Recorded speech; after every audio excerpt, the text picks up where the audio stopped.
Hello, class. Chapter 2.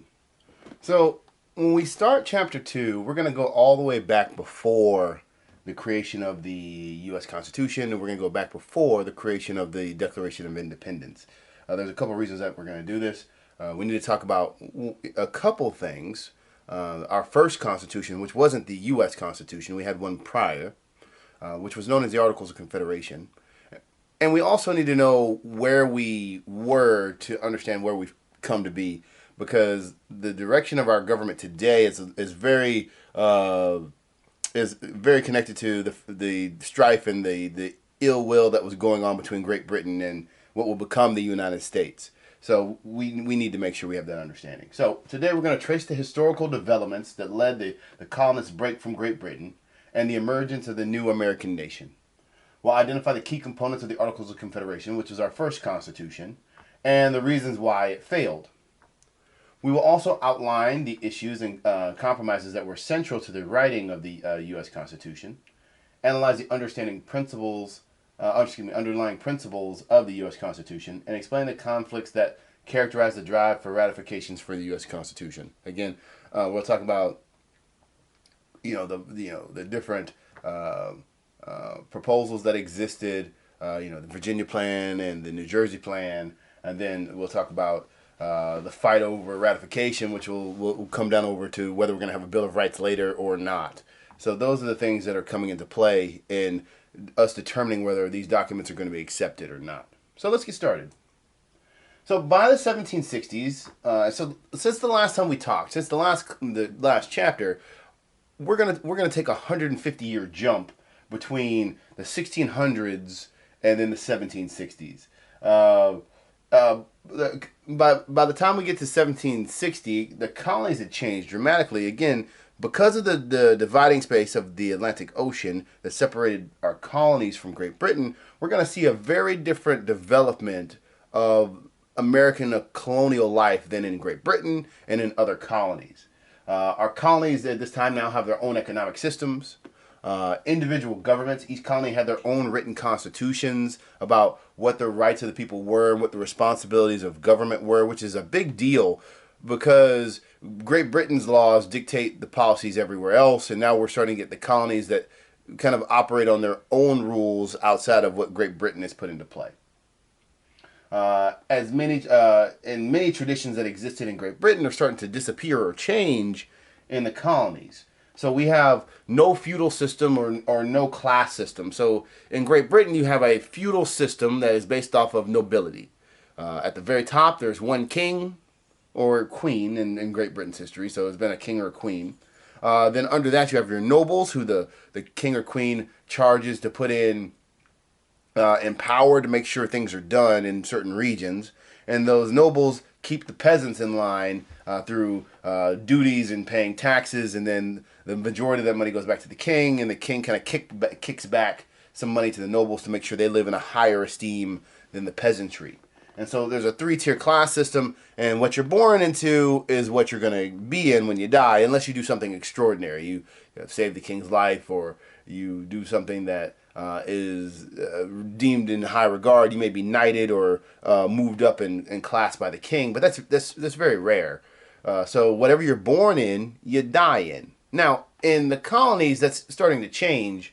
You could be, because our system is based off of economics, and it's still that way today. We have a class system, but it's not something that you're locked into. You could be born poor and die rich. You can be born rich and die poor. You could be born in any variation of that spectrum and end up in any other variation of that spectrum.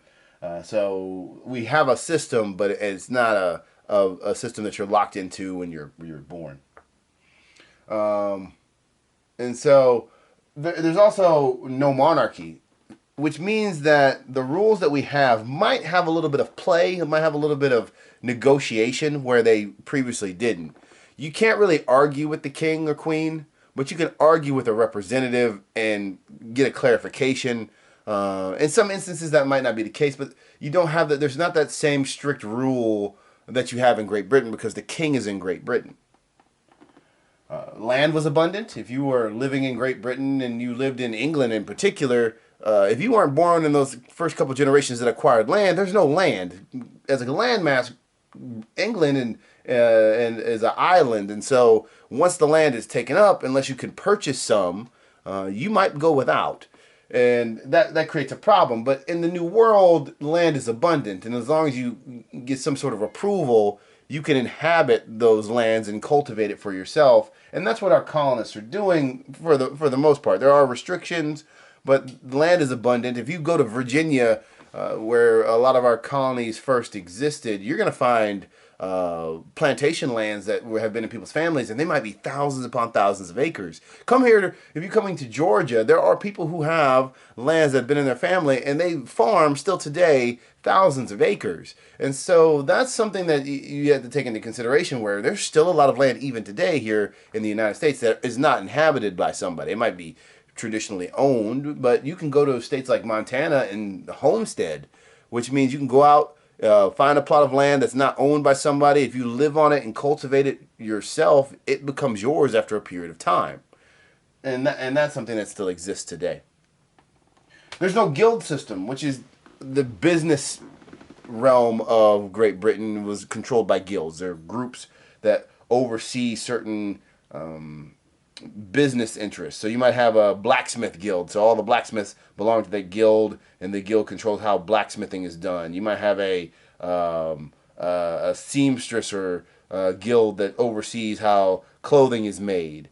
We have some of that. I guess the closest thing that we have today to that is lawyers and doctors fall within the realm of bar associations, where they dictate the policy of how lawyers and doctors should act, and rules about how they should practice their businesses, but it doesn't dictate where they can practice their business. The guild controlled every aspect of how you ran your business, the place, how you're trained, whether you are acceptable to even have a business. If you could have trained under, because schools weren't the same as they are back then as they are today. There were no schools really for the non-wealthy. And so to learn a craft, you went and you studied under a master. And over time, you developed the skills to become a master yourself.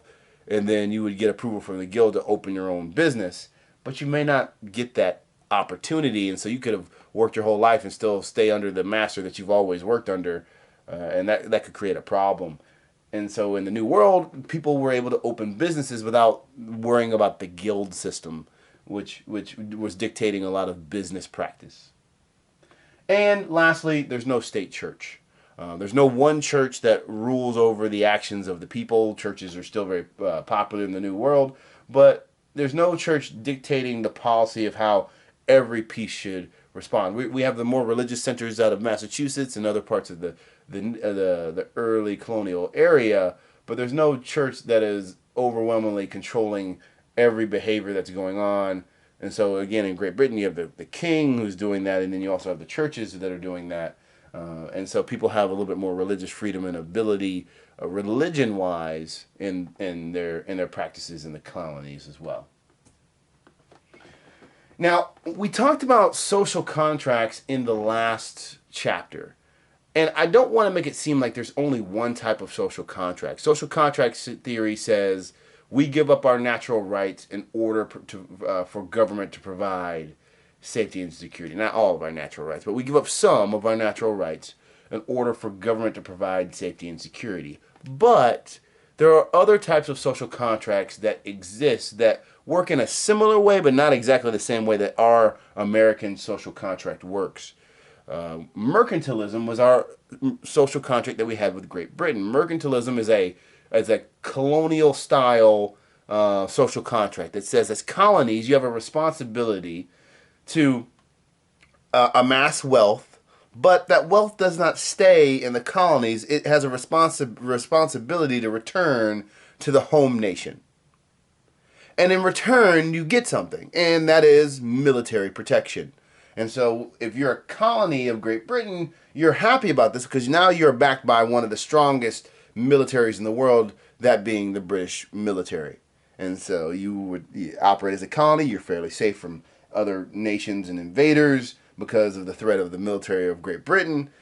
but you have a responsibility to give that money and send money back to the home nation. And we see this across the world. If you ever go to France and you go to Versailles, which is a palace in France, it has one of the more beautiful places that you'll ever see. It has gold, built into the walls of the building, and these mirrors back from the 16th and 17th hundreds, where you wouldn't see that normally. And those the wealth that was amassed across the world was brought back to France, and that's where they put that wealth into. Because there's no gold mines in France. Well, there may be, but France is not doesn't have an abundance of gold to my knowledge, and so a lot of that was mined elsewhere and brought back to France. Unfortunately, under a system like mercantilism, you are restricted. So, as the home nation, you get the benefit of getting the money in. The colonies get the benefit of having the protection, but rules are in place where the home nation always has the benefit. Let's just take into consideration. So supply and demand is an economic theory that exists across the world. And some of us might know what supply and demand is, but it would work like this: if you had a bakery, and everyone wanted your good in your bakery, you would control the price of that good. And so you have a favorable supply and demand. There's a huge demand for your product, and there's only so much of that product, so you can determine what the product is worth, or how high you sell it for. Now, if you had a bakery and you sell goods, but only one or two people want your goods, they can dictate more of the price and have a better demand pull. Excuse me, I think I did it backwards. So the first example was, you have the supply and there's a limited supply and there's a lot of demand. Again, you control the how it works. And then if there's a small amount of demand for your large supply, they would control it. So I don't want to get that mixed up. So again, if there's a limited amount of supply with a large demand, you control the price of that good. If there's a small demand but a large supply, usually the people who are demanding control how much that good is worth. So I want to make sure we're all on the same page with supply and demand. But under mercantilism, supply and demand does not really work. As the home nation, you can dictate a price of a good, even if traditionally you as the colonies would sell that good on the open market for a different price. If I sell lumber, something that Georgia is really good at selling, if I wanted to sell lumber back in the day to Great Britain to build ships. So say we used to have hardwood. Today we do a lot more pine, but we used to have a lot more hardwood in the state of Georgia, and I want to sell wood to create ships. Great Britain comes in and says, we want to buy your wood, and you're really happy that you're going to make this giant sell to Great Britain, and you normally sell your wood for 75 cents on the pound, and wood's heavy, so you make a lot of money. And they said, no, we want to buy your wood for 10 cents a pound, less than a seventh of what you would normally get. You really have no say, because that is the way mercantilism works. They dictate your economic system for their benefit, and it always benefits the home nation. But again, in return, you get military protection. And we're going to need it. As the colonies grow, we're not the only country, or we're not descendants of the only country that are existing in the colonial era. The Spanish have come in the south below Florida, and actually the part of Georgia where Dodge County, Telfair County exists is actually not Georgia, it's Spain. And so that territory actually is not part of the American colonies. But everything kind of north of that, actually north of kind of Macon and working its way up the coastline to what is now southern Maine, are our colonies. And then they're kind of broken off and stopped westward by the Appalachian Mountains, because they're a very steep mountain range. They're not very as tall as the Rockies, but they're steeper than the Rockies. The Rockies are more gradual in their steep in their climb. And so that kind of creates a natural barrier. But we're figuring out actually how to work through that barrier, and we're starting to get into what are the Midwest. The Midwest, however, is controlled by the French. They've worked their way into the Great Lakes and started to work their way down the Mississippi, and even worked their way down into southern Louisiana and worked their way up the And actually most of it's working the Great Lakes and working their way down. And sided with the local Native American tribes in many of those areas to control that area. And so you have the French who are expanding in the Midwest, and you have our colonists who are moving out west, and there are now arguments over land and who controls what, and it's going to lead to the French and Indian War. This war is very interesting, very bloody, characterized in some movies. But what ends up happening is the colonies end up calling on the army of Great Britain. And the colonies in Great Britain fight the French and the Indians. The colonists win, and everything east of the Mississippi now belongs to Great Britain. All the land is not Spain in the outcome of this war. But we're going to see restrictions. There are now going to be restrictions to where colonists can inhabit. And that's going to kind of draw the colonists' attention. Many people are coming here, and the land along the coast is now taken, and many people want land the size of some of these farms that they see to farm themselves. And the Midwest is plentiful with farming land, and they are not able to do that because Great Britain has now said, no, we are going to restrict that. And the colonists don't fight that heavily, but they're not too happy with this new restriction. And we're going to go see something else. Because of the French and Indian War, you're going to see that Great Britain doesn't necessarily keep up with its relationship with the colonies in the way that we anticipate it being. The colonies want the colonies are thinking that we have prepaid for our military service through all the money that we're sending back to Great Britain over the last 150 years. And Great Britain says, well, no. You still owe us money for our protecting you, and what you've paid up until now is not enough. And we're going to see something that's new to the colonists and is going to upset the colonists, but not all of the colonists. In 1764, Great Britain creates the Sugar Act, which is going to place an extra tax on sugar, wine, coffee, and other products in the colonies. Really, it's going to be luxury items. Sugar is a luxury. In the United States today, we can buy sugar by the brick at grocery stores. But if you go across the world, you cannot do that. That's a kind of a strictly American thing. And you might see it in some places, but it's more American. We consume more sugar than most places in the world. And because we do, it's fairly cheap, but it's not that plentiful and not that common elsewhere in the world.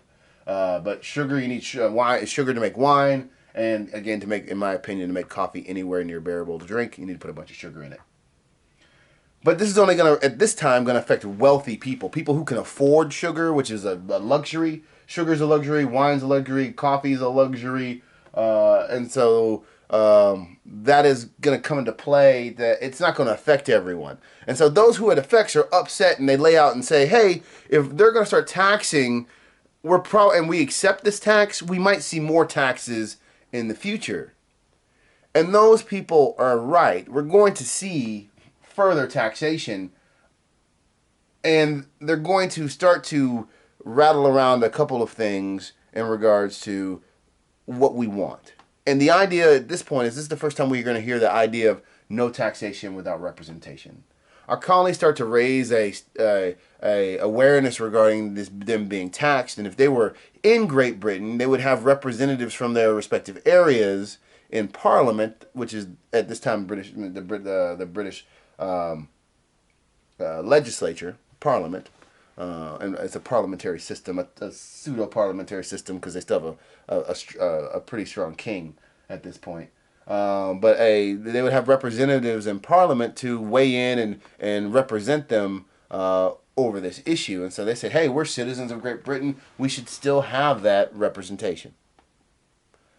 And so the idea of no taxation without representation comes into play.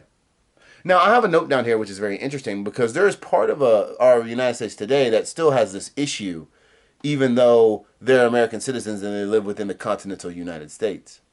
If you live in the District of Columbia even today, you have no taxation without representation in a lot of instances because you are not in a state. States have representatives who weigh in the House of Representatives and the Senate. But if you live in D.C., you have a non-voting representative that gets to sit there and participate but doesn't get to vote.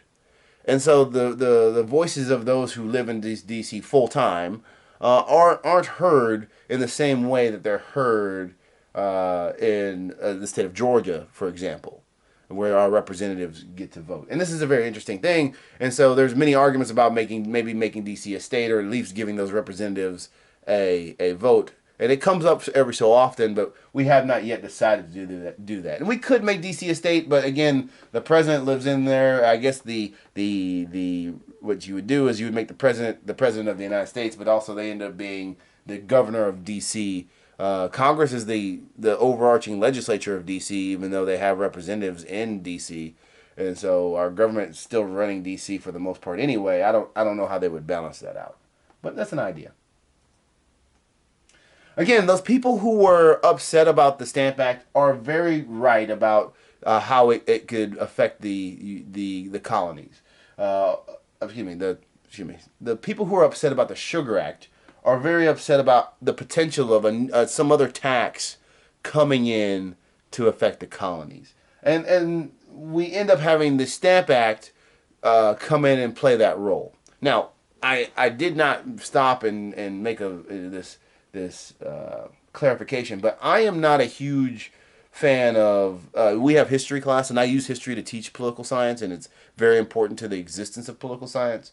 But I'm not a big dates kind of guy, so I won't ask you what year the Sugar Act or the Stamp Act were created. I'll probably ask you what they're example of and what they led to an argument for, such as no a push for representation. Or the concept of no taxation without representation was one of the big grudges that the colonists had with Great Britain. But I'm not big on dates, so you're not going to see dates on the test. So if those of you who don't do well with dates, you can take a sigh of relief. So let's go back to the Stamp Act. So the Stamp Act is put into place, and this is now a tax on all of the colonists, because if you do anything that has to do with paper, you're going to be taxed. So British Parliament enacted the Stamp Act, which required that all paper products bought and sold bear a stamp mandated by the Crown. So if you weren't there to hear something verbally and you needed information, it has to come on paper. And so books, posters, letters, all of that, the paper that was connected to all of those things must bear a mark by the British Crown. So this now affects anybody who can read in the colonies. And it affects a lot of different people, because we were seeing larger educated populations, and more people are using those documents to traverse information from one place to another. And this is going to be a big deal, because this is a overarching tax that really covers all the colonies and most of the citizenry. And you're going to see some protest to these actions. Now, the peaceful protest that existed was the colonists started to boycott British stamped products to the best of their ability. But this is not an era like it is today. So we are a byproduct of Nelson Mandela and Gandhi and Martin Luther King, well, Mandela in his early life, over the idea of peaceful protest. And peaceful protest has come into how we act today. But the vast majority of the world today, even today, and how we were back in the colonial times, the way of protest was through civil disobedience, or even just straight out disobedience. People would protest in means of violent protest, and that would affect the world. And so you see groups such as the Sons of Liberty and the Daughters of Liberty, and you see pictures from this era of people British representatives being pulled out of their home, being tarred and feathered, because of their actions and because of they're representing the British Crown in these taxes. And so I wouldn't want to be tarred and feathered. You're not going to survive it, and if you do, if you somehow do, your life is not going to be good. I've worked with tar. It is, you have to heat it up very hot, and it does not feel good if it ever touches your skin. So not a best way to die. And then they throw chicken feathers on you, so you can't have an open casket because you're going to look like a giant chicken. So this is a big, this is a huge part of how the protests were being held. And again, this is the era of violent protest that existed in our colonial times. We do have, again, some peaceful protest options. The Stamp Act Congress comes into play. This is our first meeting of the colonies. Our colonies exist, they interact and they trade with each other, but they don't have a body that represents them or speaks for them as a whole until this point. And this one's temporary, but the Stamp Act Congress comes into play. Here, the colonists drafted out their rights. The Congress argued that they should not be taxed without proper representation. If given the representation, the colonists would remain loyal to the king. It's a little bit of a threat. And so they say, King, we want representation, and if we're given it, nothing will happen. We will stay loyal to the colonies. If we don't, well, we'll have to see. But Parliament, being the legislative body, and which is dictating a lot of the policy of what goes on in the colonies, believed that they had the best interest of all of Great Britain in mind, and as such, they don't give the colonies representation. However, we are going to see some of the taxes reduced. The Stamp Act Congress would be repealed. A lot of that has to do with the violent protest. Great Britain is used to getting money back from the colonies by sending merchant ships there to sell goods. Merchant ships are coming back, but no money's coming back. The goods are either the ships are either coming back with the goods on them, and if they were a perishable good, they're no longer useful. If they're a non-perishable good, they may be damaged, or the ships might come back empty because the goods were stolen, or in the case of the Boston Tea Party, which we'll talk about in a second, thrown and damaged, and by throwing into the water in Boston. And so these are some of the things that are going on with how Britain's no longer getting its money, and that creates a larger worry. And to make sure they get their money, they start pulling back on some of the taxes. And that's the way that the violent protest actually led to a solution there. Now, again, I'm not saying violent protest is good, but in this instance, it does lead to a solution. There are other actions that Great Britain is going to do to make sure it stays in control. In the area of Boston, we see Great Britain sends 4,000 troops. The presence of these troops led to a confrontation. Again, when the troops show up, they're putting the city of Boston into martial law. And this is actually in response to the Boston Tea Party. So if I jump ahead, I'm going to jump ahead a slide and I'm going to jump back. So because of the taxes, the citizens of Boston decide we're going to boycott tea, since one of the taxes is on tea itself, and it's a very popular product in the colonies at this time. And you're going to see also an uptick in coffee because of the boycott on tea. But the colonists decide we're going to dress as Native Americans, and we're going to storm these merchant ships, which are packed with British goods, and we're going to throw them into the harbor of Boston, which is, as stories go, turns the harbor a dark brown for a significant amount of time. It's a lot of tea. And part of what the response is going to be from Great Britain is King George III is going to pass what are called the coercive acts. Again, trying to force the colonies, and especially the Boston area, to pay for the damage that was done to the goods, plus an additional penalty monetarily because of the action. And this act is going to be very this act that puts in this penalty is going to be significant. It's not going to be a small penalty. It's going to put a large hurt on the colonies, especially in that area. And also the ports are now cut off. No goods are going to be able to enter Boston, and this is going to create a problem. And so part of that course of acts, which we in many American history books are called the Intolerable Acts, we changed the name to fit our view of those acts. Great Britain sends 4,000 troops. Those 4,000 troops in Boston are put in starting martial law, meaning that the military now controls the town instead of the people and the representatives that they voted for.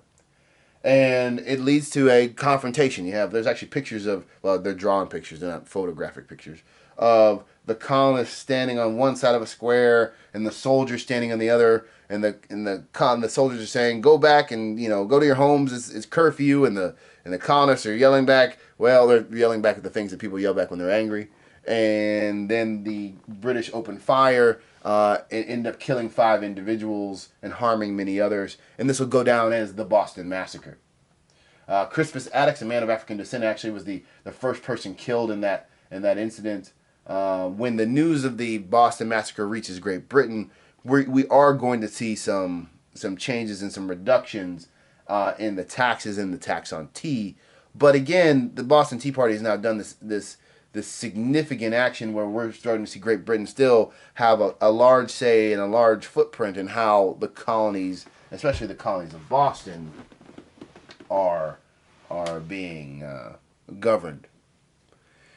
And what is happening as well is that the royal governors appointed by the king and the parliament are now starting to place soldiers in the homes of the most outspoken individuals. And it's easy to find who's outspoken because, again, like I said before, if I am speaking in front of a group of people and there's only a limited number of people who are able to see me speak, I'm going to then write my words down on a poster or a document and post it somewhere for others to read or to pass around so that idea can spread.